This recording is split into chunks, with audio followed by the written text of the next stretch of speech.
Você sabe o que são small caps? No final desse vídeo, você vai entender esse conceito muito utilizado no mercado, vai entender as principais vantagens e desvantagens de investir nesse tipo de empresa e ainda vamos citar alguns exemplos para que você entenda melhor. Meu nome é Arthur Grossi e você está no Sem Medo do Dinheiro.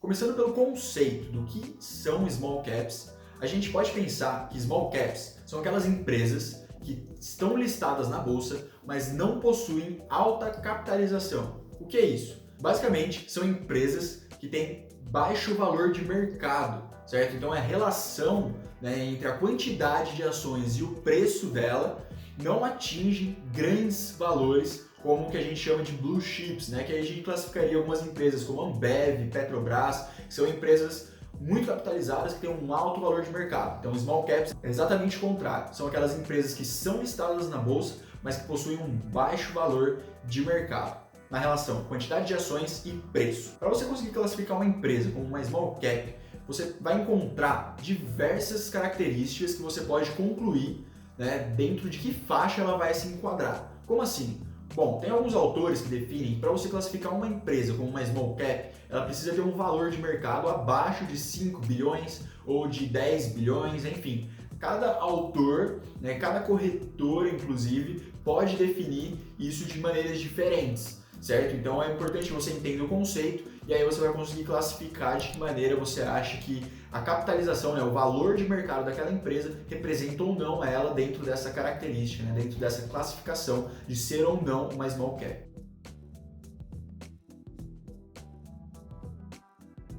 O primeiro exemplo que a gente selecionou para você de small cap, a gente vai falar sobre a Sinqia, que é uma empresa de tecnologia voltada para a área financeira.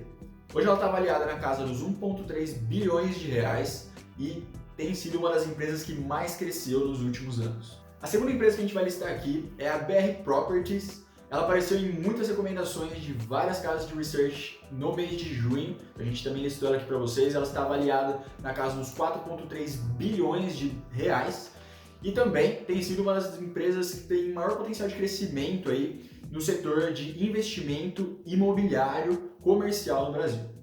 A terceira empresa que a gente vai falar aqui vai ser sobre a Oi. Talvez você já tenha ouvido falar há um tempo atrás que ela descapitalizou muito, então ela voltou para uma classificação de small cap. Ela era uma das grandes empresas aí de telefonia fixa do Brasil, e que ao longo do tempo, por não ter inovado, não ter realizado as coisas como o mercado demandou, ela caiu muito de valor, certo? Então isso é um ponto muito importante, já adiantando o que a gente vai falar em seguida, que não é porque ela é uma small cap que ela sempre vai ter um grande potencial de crescimento, certo? Porque são empresas de baixo valor de mercado, mas às vezes ela nem sempre está ali apenas porque ela não teve tempo de crescer, e sim porque ela caiu de tamanho, ela não se adaptou ao mercado como deveria e voltou para essa classificação de empresa com baixo valor de mercado. Mas por que você deveria ou não investir em small caps?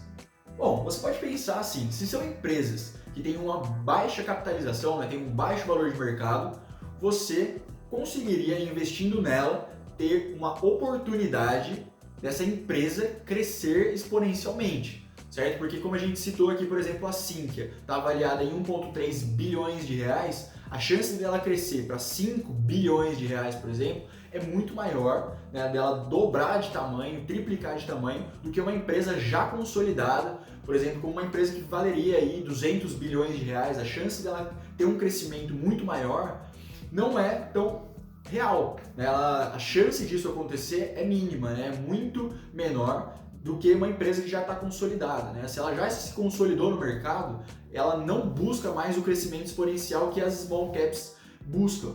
Elas buscam ser escalonáveis. Então, talvez ela seja uma boa opção na sua carteira como diversificação, uma possível aceitação de risco, para que essa empresa tenha margem, tenha possibilidades e probabilidades aceitáveis, consideráveis de crescimento exponencial ao longo do tempo.